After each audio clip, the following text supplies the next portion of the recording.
नमस्ते दोस्तों, आप सभी को होली की बहुत सारी शुभकामनाएं। क्या आप जानते हैं कि होली सिर्फ रंगों का त्योहार नहीं है। पौराणिक कथा के अनुसार इसके पीछे छुपी हुई है एक ऐसी कहानी जिसमें है अहंकार, बदला, भक्ति, वरदान और भगवान का चमत्कार। तो आइए शुरू करते हैं। पौराणिक कथा के अनुसार बहुत समय पहले दो असुर भाई थे, हिरण्याक्ष और हिरण्यकश्यप।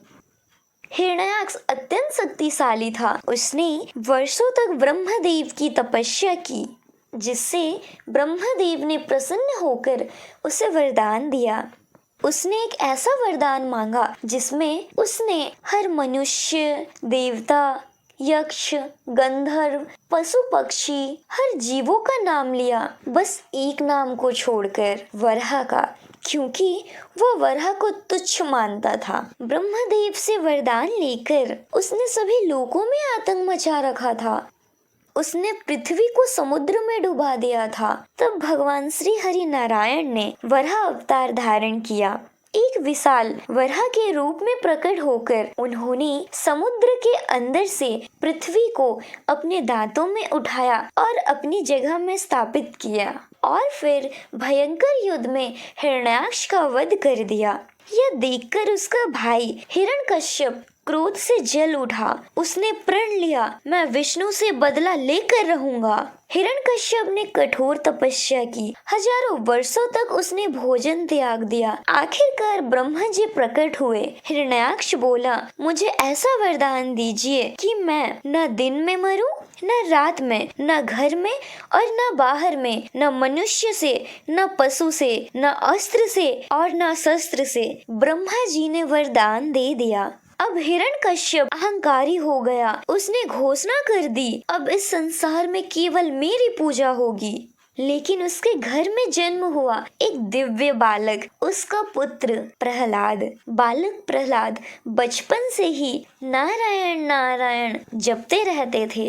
गुरुकुल में भी जब उन्हें पिता की महिमा सिखाई गई तो उन्होंने कहा, संसार के सच्चे स्वामी तो भगवान विष्णु हैं। यह सुनकर हिरण्यकश्यप क्रोधित हो गया। हिरण्यकश्यप ने आदेश दिया, जहरीले सर्प छोड़ दो, इसे हाथियों से कुचलवाओ, ऊंचे पर्वत से गिराओ, समुद्र में फेंक दो। लेकिन हर बार श्री हरि नारायण भगवान विष्णु ने प्रहलाद की रक्षा की। हिरण्यकश्यप चिल्लाया, कहाँ है तेरा भगवान? प्रहलाद शांत स्वर में बोले, पिताश्री, भगवान हर जगह है। आपके अंदर, मेरे अंदर, कण कण में भगवान निवास करते हैं। अब एक दिन हिरण्यकश्यप की बहन होलिका आई। होलिका को वरदान था कि वह अग्नि में नहीं जलेगी। उन्होंने योजना बनाई। एक दिन प्रहलाद को लेकर वह अग्नि में बैठ गई। रात का समय था, अग्नि प्रज्वलित हुई। होलिका हंस रही थी। प्रहलाद आंख बंद करके नारायण नारायण का जाप कर रहे थे और तभी अग्नि की लपटें उठी।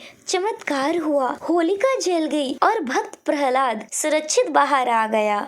यह सब देखकर हिरण्यकश्यप ने प्रहलाद को बोला, कहाँ है तेरा भगवान नारायण? बुलाओ उसे। और क्रोध में उसने खंबे पर प्रहार किया और उसी खंबे से प्रकट हुए आधा मनुष्य आधा सिंह रूप में नरसिंह अवतार लेकर भगवान श्री हरि नारायण प्रकट हुए। संध्या का समय था, ना दिन था ना ही रात। दरवाजे की चौखट पर, न घर के अंदर न घर के बाहर, अपने नखों से उसका वध किया, न अस्त्र से न शस्त्र से। और इस प्रकार वरदान की हर शर्त पूरी करते हुए भगवान ने हिरण्यकश्यप का अंत किया। उस दिन बुराई पर अच्छाई की जीत हुई। लोगों ने अग्नि जलाई और कहा, यह होलिका दहन है। सब मिलकर बोलिए, होलिका दहन की जय। अगले दिन रंग खेले गए, गुलाल लगाए गए। यह था होली का खेल, बुराई पर अच्छाई की जीत की कहानी।